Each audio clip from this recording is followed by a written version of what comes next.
আপনারা জানেন যে মক্কা একবার সম্ভবত অগ্নিকাণ্ডের কারণে কাবা ঘর জ্বলে গিয়েছিল, ধ্বংস হয়েছিল, কিছু অংশ নষ্ট হয়ে গিয়েছিল।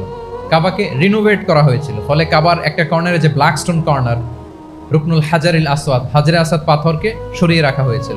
এখন কাবা যখন পুনর্নির্মাণ শেষ, ওই হাজরে আসওয়াদ পাথরকে আবার তার জায়গায় রাখা হবে। কিন্তু কে রাখবে?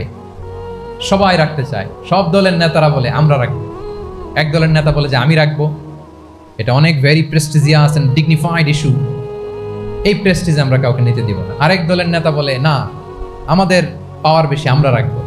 আরেক দলের নেতা বলে যে না, এটা আমাদেরই। আরেকজন বলে রক্তের গঙ্গা বইয়ে দিব মক্কায়, কিন্তু এই সম্মান হাত ছাড়া হতে দেব না। এখন জাতীয় চার নেতা গেছে চারদিকে, সমাধান তো নাই। পাথর কয়টা? পাথর তো মাত্র একটা। ইন দ্য মেইন টাইম রাসূল সাল্লাল্লাহু আলাইহি ওয়াসাল্লাম আসলেন। রাসূল সাল্লাল্লাহু আলাইহি ওয়াসাল্লামকে দেখেই সবাই হ্যাপি। সবাই বলে যা আমিনুন রাদিনা বি, এই তো আলামিন আসছে, ওই ফয়সালা করবে। সুবহানাল্লাহ, এই তো আলামিন আসছে, সেই ফয়সালা করে দিবে আমাদের মধ্যে। আল্লাহ রাসূল সাল্লাল্লাহু আলাইহি ওয়াসাল্লাম বললেন কি হয়েছে? এই ঘটনা।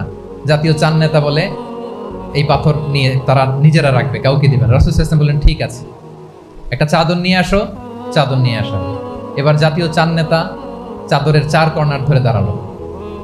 রাসূল সাল্লাল্লাহু আলাইহি ওয়াসাল্লাম নিজ হাতে হাজরে আসওয়াদ তুলে চাদরের মাঝখানে রাখলেন। এবার চার নেতাকে বললেন আসো তোমরা আমার সাথে।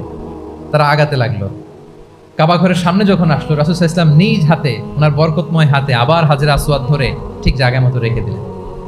এতক্ষণ কিন্তু চার নেতা কি বলছে? কাউরে ধরতে দিব না, কাউকে। কিন্তু এখন চাদরের কোনা ধরেই কি happy. This is called conflict resolving ability.